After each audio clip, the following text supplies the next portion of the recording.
안녕하세요. 4월입니다. 오랜만입니다, 여러분. 그리고 새해 복 많이 받으십시오. 오늘은 제가 2025년부터 정말로 많이 받아왔던 싱가포르 취업시장 관련된 답변을 드리고자 합니다. 기다려주셔서 감사합니다. 시작할까요? 우선은 싱가포르 현재 고용시장 관련돼서 말씀드리도록 하겠습니다. 싱가포르가 계속 성장을 하고 있고 총 고용은 증가를 했고 또 실업률은 떨어진 상태인데, 그런데 저희 외국인 같은 경우에는 사실 더 어려워졌어요. 네, 왜냐하면 싱가포르 정부 자체가 시민권을 가진, 영주권을 가진 싱가포르 사람들을 고용하는 측으로 정책을 바꾼 덕분에 저희 외국인들은 더 고용이 조금 어려워진 건 사실입니다. 그래서 그 이유에 대해서 말씀을 드리자면, 첫 번째, 싱가포르에서 일을 하려면 워크 패스가 필요합니다. 그래서 대체적으로 크게 세 가지가 있는데요. Employment Pass, S Pass, 그리고 Work Permit, WP. 그래서 EP 같은 경우에는 기준 급여가 인상이 됐습니다. 제가 처음에 일을 시작했던 2020년 같은 경우에는 Employment Pass를 받으려면 최소 급여가 4,000불이었어요. 현재 기준 말씀드리겠습니다. 2025년 1월 1일 기준으로 인상된 임플로이먼트 최소 급여 같은 경우에는 5,600불입니다. 금융업계에서 종사하시는 분들 같은 경우에는 최소 급여가 적어도 6,200불이 돼야 됩니다. 한국 돈으로 치환을 하자면 금융업계는 최소 630만 원을 받아야 되고, 그리고 다른 업계 같은 경우 최소 570만 원을 월급으로 받으셔야 되는 거예요. 올해 1월 1일부터는 새로 신청하는 사람뿐만이 아니라 재발급을 하시는 분들도 최소 이 급여를 받으셔야 재신청이 가능하다고 합니다. 어떻게 보면 그만큼의 가치가 있는 사람들만 이 피를 받을 수 있도록 허리띠를 꽉 졸라매고 있는 거죠. SP 같은 경우에도 최소 급여가 올랐습니다. 2024년 9월 1일 기준으로 재발급을 할 때는 최소 3,150달러를 급여로 받아야 됐었고요. 다른 전체 분야 같은 경우에는 금융 분야는 3,650이었어요. 근데 2025년 9월 1일부터 새로 발급을 신청하는 사람들은 최소 급여가 3,300이어야 되고요. 그리고 금융 분야에 종사하시는 분들은 3,800, 즉 한국 돈으로 치환을 하면 적어도 340만 원, 그리고 금융 분야에 종사하시는 분들은 390만 원을 월급으로 받으셔야지 S패스가 신청이 가능하게 됐습니다.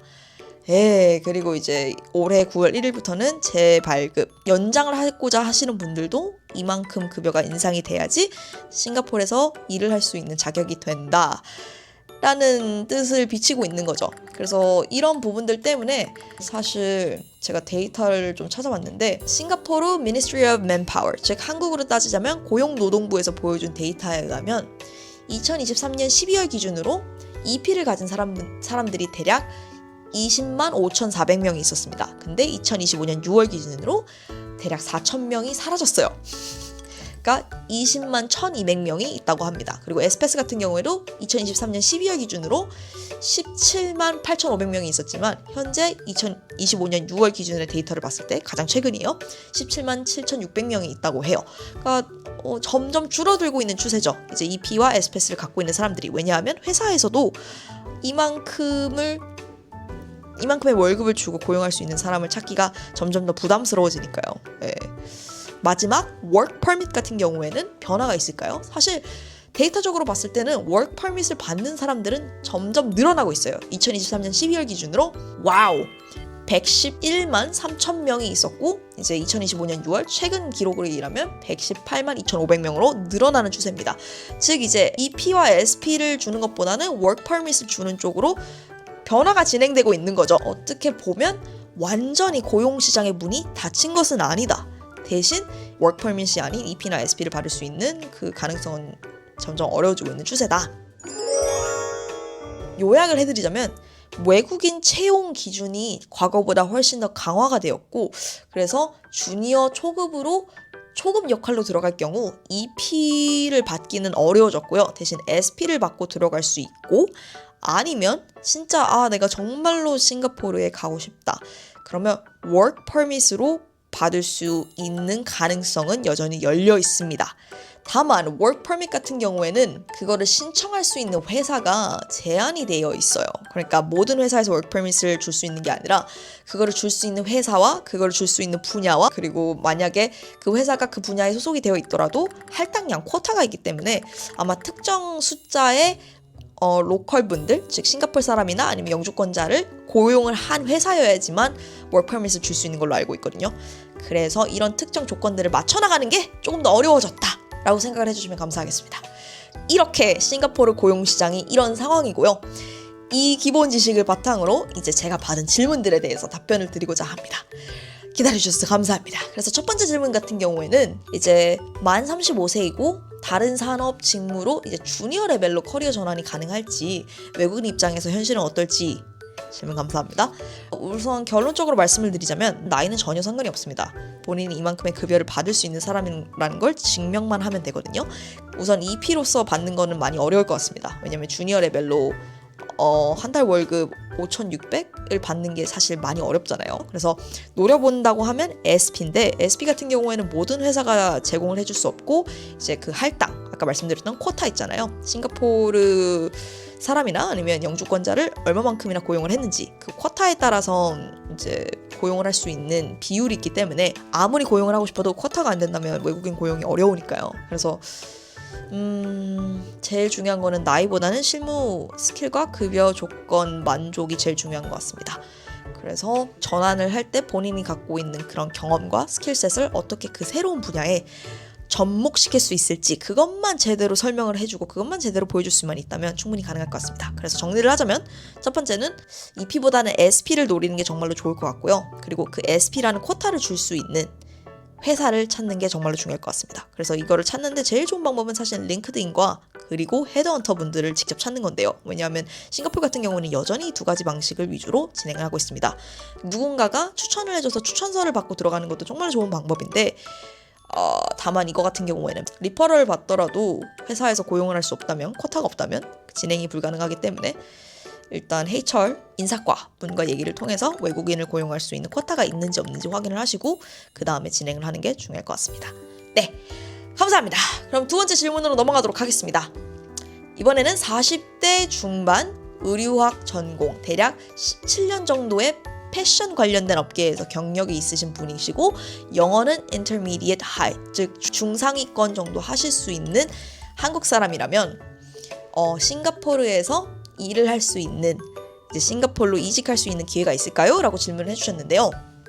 다시 한 번 더 말씀을 드리지만 나이는 숫자에 불과합니다. 싱가포르에서는 나이가 그다지 상관이 없어요. 제일 중요한 거는 본인의 실력을 보여줄 수 있는 실무 기반의 포트폴리오입니다.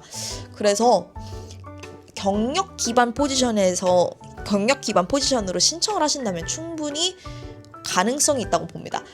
그리고 영어 실력이 일상 업무 소통 수준 이상이라면 당연히 인터뷰를 볼 때 훨씬 더 매력적이겠죠? 만약에 본인의 영어가 다른 한국분들이나 아니면 다른 지원자분들보다 훨씬 더 좋다면, 업무 수준에 훨씬 더 도움이 된다는 걸 어필할 수 있다면 당연히 가능성이 있죠. 전문 경력을 활용을 하셔서 경력 중심의 채용이 가능한 글로벌 회사나 리테일 운영 매니저 아니면 이커머스 디지털 전략 리더 쪽으로 이제 소통도 정말로 중요하고 마켓을 집중적으로 보시는 그런 회사에 간다면 정말로 좋죠. 그래서 항상 드리는 말씀이지만 나이는 숫자에 불과하고요. 현재로서 불가능한 건 없습니다. 사실 제가 한 가지 깨달은 게 있는데요. 많은 로컬 회사분들이 외국인들을 고용해본 경험이 없는 경우가 있어요. 그러니까 글로벌 브랜드가 아닌 이상 한국에 이미 시장이 있어서 한국 쪽 사람을 고용을 해본 경험이 있는 사람이 아니라면 인사과, HR에서도 뭘 필요로 하는지 몰라서 인터뷰까지 진행을 했다가 나중에 가서 쿼타가 없네? 미안? 이런 식으로 갑자기 모든 게 물거품이 돼버리는 경우가 있더라고요. 그래서 제일 중요한 거는 나이 신경 쓰시지 말고요. 본인 포트폴리오가 그쪽 이제 잡 디스크립션 있잖아요. 업무 관련된 부분과 어떻게 녹아들을 수 있는지 그거를 설득시키는 게 일단 제일 중요하고요. 왜냐면 서류에서 통과가 안 되면 인터뷰조차 할 수가 없잖아요. 그래서 그거가 가능한 업무 쪽에 계속 넣어보고 또 링크드인을 통해서 관계된 사람한테 메시지 보내고 문자 보내고 커피챗 해달라고 말을 하고 또 그런 기회를 통해서 인터뷰를 구했을 때 인터뷰에서 이제 내가 이런 걸 할 수 있는 사람이다. 영어적인 업무적인 부분에 대해서 최대한 어필을 한다면 가능할 것 같습니다. 그러니까 정리할게요. 첫 번째, 나이는 여전히 상관이 없습니다. 본인이 사실 10대 후반이든 20대 후반이든 30대 후반이든 40대 후반이든 나이 상관없이 경력이 있는 사람이다. 그거를 그리고 보여줄 수 있다. 첫 번째는 서류적으로 보여줄 수 있는 사람이라면 충분히 싱가포르로 이직과 그리고 커리어 전환이 저는 가능하다고 믿습니다. 왜냐하면 아무리 어려운 와중에도 오시는 분들은 여전히 있어요. 새로 오시는 분들은 아직도 있어요. 저는 계속 만납니다. 그리고 두 번째 같은 경우에는 본인이 그런 업무 능력을 갖고 있는 것도 너무 중요하지만 회사가 외국인을 고용할 수 있는 회사여야 해요. 아무리 좋은 회사도 이미 할당량이 쿼타가 끝난 회사라면 그대를 고용해 줄 수가 없습니다. 그러니까 제일 중요한 거는 HR이 모든 걸 알고 있다라고 생각하시지 말고요. 우선 인사과 분께 저는 외국인이고 그렇기 때문에 EP나 SP 아니면 WP도 필요로 합니다. 본사에서는 제게 그런 패스를 제공해 줄 수 있습니까? 제공해 줄 수 있다면 저는 이러이러한 일을 할 수 있는 사람입니다. 저에게 인터뷰할 수 있는 기회를 주시지 않겠습니까? 이런 식으로 대화를 리드해 나가시는 게 정말로 중요할 것 같습니다. 왜냐하면 앞서 말씀드린 것처럼 많은 싱가포르 로컬 회사, 심지어 글로벌 회사들도 외국인을 채용해 본 경험이 없다면 뭘 해야 되는지 몰라요. 막상 고용한다고 약속을 해놓고서 까봤는데 미안 나 할당량 안 되네. 미안 우리 회사가 이런 업계에 포함이 돼 있어서 너한테 이런 패스를 못 주네. 미안 이렇게 될 수가 있거든요. 그러니까 여러분 지금 중요한 거는 본인의 능력이 있는지 그리고 회사가 나를 고용해 줄 수 있는 능력이 있는지 그것만 가능하다면 스타트업이든 아니면 중소기업이든 무슨 상관이에요. 왜냐하면 처음에 들어오는 게 힘들지 들어오고 나서 이제 전환하는 거는 제가 생각하기에는 비교적 들어오는 것보다는 쉽다고 생각을 합니다. 왜냐하면 들어와서는 싱가포르 시장이 어떻게 들어가는지 본인 눈으로 보고 본인 귀로 듣고 조언을 구할 수 있고 그리고 내가 이런 쪽으로 하면 훨씬 더 잘하겠구나 라는 경험들도 얻을 수 있다고 저는 생각을 하거든요. 그리고 들어오는 게 사실 이민을 오는 거잖아요. 막 뭘 어떻게 해야 될지 우왕좌왕하는 것보다 막상 들어와서 생각보다 괜찮네? 다음에는 저기도 해볼까? 뭐 이런 식으로 훨씬 더 여유가 생기기 때문에 제일 중요한 거는 앞서 말씀드린 세 가지를 확인을 해보고 그 기회를 잡는 거라고 생각을 합니다. 그래서 오늘은 싱가포르의 취업시장에 대해서 말씀을 드렸고요. 그리고 이제 커리어 전환 및 경력자 관련돼서 이직이 가능한지에 대한 질문으로 답변을 드렸습니다. 도움이 되셨길 정말로 바라고요. 질문 주시면 제가 최대한 다른 분들한테 여쭤보고 조언도 구하고 또 그분들 인터뷰를 통해서 여러분들께 직접적인 좀 더 업데이트된 그런 이야기들도 들려드릴 수 있도록 노력하도록 하겠습니다. 네, 항상 감사드리고요. 항상 더 도움드릴 수 있는 내용으로 돌아오도록 노력하겠습니다. 그런 4월이 되겠습니다. 여러분 2026년도 풍요롭고 행복한 일들만 가득하시고 또 함께 최선을 다해서 삶을 살아봅시다. 다시 한 번 더 새해 복 많이 받으시고요. 또 봐요. 안녕히 계세요.